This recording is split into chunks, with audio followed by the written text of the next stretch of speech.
যুক্তরাষ্ট্রের কথা শুনলে তো মাথা গুলিয়ে যাওয়ার জোগাড়, একই সাথে দুই রকম কথা। চলুন এই ধোঁয়াশার ভেতরে ব্যাপারটা আসলে কি সেটা একটু তলিয়ে দেখা যাক।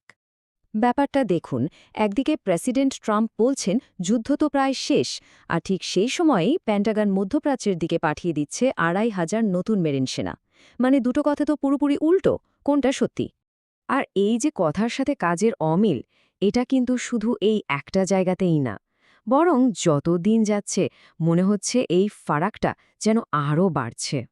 যেমন সরকারিভাবে বলা হচ্ছে পরিস্থিতি নাকি শান্ত হয়ে আসছে, অথচ বাস্তবে কি হচ্ছে?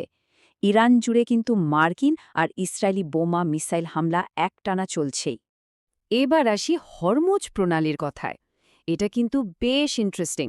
সরকারি ভাষ্য হল এটা খুলে দেওয়া নাকি একটা সহজ সামরিক কৌশল, কিন্তু বাস্তবতা হল ইরানের অনুমতি ছাড়া ওই পথে কোনো জাহাজই যেতে পারছে না। ভাবুন একবার, বিশ্বের ২০% তেলের সাপ্লাই লাইন, আর সেটার নিয়ন্ত্রণ এখনও ইরানের হাতেই। আর একটা ব্যাপার দেখুন, বলা হচ্ছে ইরানের মিলিটারি নাকি শেষ, অথচ সেই শেষ হয়ে যাওয়া মিলিটারি ড্রোন আর মিসাইল দিয়ে হামলা চালিয়ে যাচ্ছে। এমনকি ডিয়েগো গার্সিয়ার মতো গুরুত্বপূর্ণ মার্কিন ব্রিটিশ ঘাঁটিতেও কিন্তু তারা হামলা করেছে। তাহলে ব্যাপারটা কি দাঁড়ালো? এই যে একটা ধোঁয়াশা, একটা বিভ্রান্তি, সামরিক পরিভাষায় একে বলে ফগ অফ ওয়ার বা যুদ্ধের কুয়াশা। মানে যুদ্ধের সময় আসলে কি ঘটছে তা পরিষ্কারভাবে বোঝা যায় না। আর এখন মনে হচ্ছে এই কুয়াশাটা শুধু যুদ্ধক্ষেত্রেই না, রাজনীতি দিক থেকে শুরু করে সাধারণ মানুষ সবাইকেই যেন ঢেকে ফেলেছে। তো এত সব দ্বিধার মধ্যে সবচেয়ে বড় প্রশ্নটা হলো, আমেরিকা আসলে এই যুদ্ধে কি চায়? তাদের লক্ষ্যটা ঠিক কি? কারণ মজার ব্যাপার হলো, তাদের ঘোষিত লক্ষ্যগুলো কিন্তু স্থির থাকছে না, বারবার বদলে যাচ্ছে। কিছুদিন আগেই যেমন প্রেসিডেন্ট ট্রাম্প তাদের সামরিক উদ্দেশ্যগুলোর একটা তালিকা দিলেন। সেখানে বলা হলো ইরানের সামরিক বাহিনী, তাদের প্রতিরক্ষা ব্যবস্থা, পারমাণবিক কর্মসূচি, এই সব কিছু ধ্বংস করা। আর দাবি করা হলো যে এই লক্ষ্যগুলো পূরণের খুব কাছাকাছি চলে এসেছে আমেরিকা। কিন্তু এই তালিকাটা একটু ভালো করে দেখলে একটা অদ্ভুত জিনিস চোখে পড়ে। দুটো খুব বড় বিষয় এখান থেকে গায়েব হয়ে গেছে। অথচ যুদ্ধের শুরুতে কিন্তু এই দুটো বিষয় নিয়েই সবচেয়ে বেশি কথা হচ্ছিল।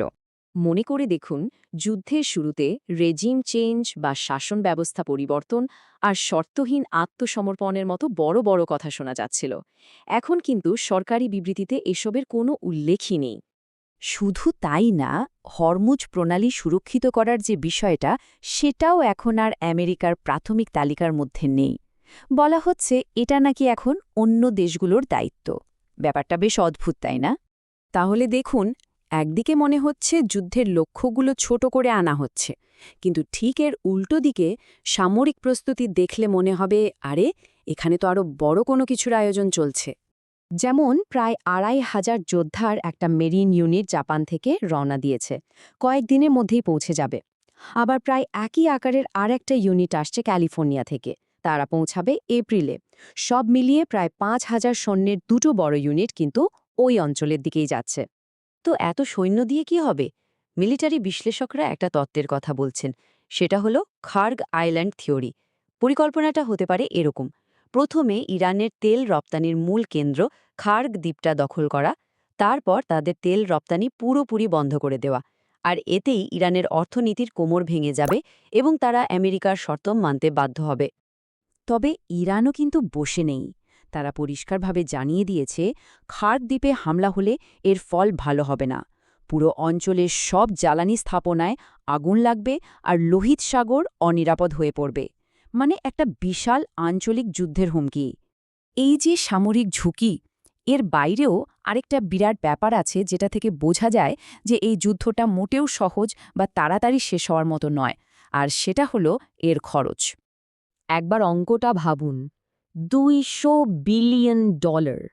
খবর আসছে যে ট্রাম্প প্রশাসন নাকি কংগ্রেসের কাছে এই বিপুল পরিমাণ টাকা চাইতে যাচ্ছে শুধুমাত্র ইরানের সামরিক অভিযানের জরুরি খরচ মেটানোর জন্য।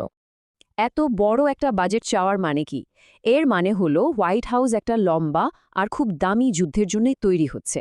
আর এই ব্যাপারটা নিয়ে প্রেসিডেন্টের নিজের দল মানে রিপাবলিকান পার্টির ভেতরেও কিন্তু উদ্বেগ তৈরি হয়েছে। টেক্সাসের কংগ্রেস সদস্য চিপ রয়ে যেমনটা বলেছেন, আমরা তো সরাসরি সেনা পাঠানোর কথা বলছি, এটা একটা দীর্ঘমেয়াদী ব্যাপার। এই টাকা কিভাবে খরচ হবে আর শেষ লক্ষ্যটা কি, সেই বিষয়ে আরও ব্যাখ্যা দরকার। তো এই সব টুকরো টুকরো তথ্যগুলো যখন আমরা একসাথে করি, তখন ছবিটা কেমন দাঁড়ায়? ছবিটা হলো একটা জটিল সন্ধিক্ষণের। একদিকে বলা হচ্ছে যুদ্ধ প্রায় শেষ, আবার অন্যদিকে নতুন সৈন্য পাঠানো, বড় ধরনের সামরিক অভিযানের পরিকল্পনা আর $200 বিলিয়ন বাজেট, সবই কিন্তু একটা লম্বা বড় যুদ্ধের দিকেই আঙুল তুলছে। তাহলে প্রশ্নটা হলো, যখন একটা দেশের কথা, কাজ আর বাজেট, এই তিনটে জিনিস তিন রকম গল্প শোনায়, তখন কোনটা আসল সত্যিটা বলছে? এই মোড় থেকে সামনের পথটা কোন দিকে যাবে তা এখনও পুরোপুরি ধোঁয়াশায় ঢাকা। এটাই হয়তো এই মুহূর্তের সবচেয়ে বড় প্রশ্ন।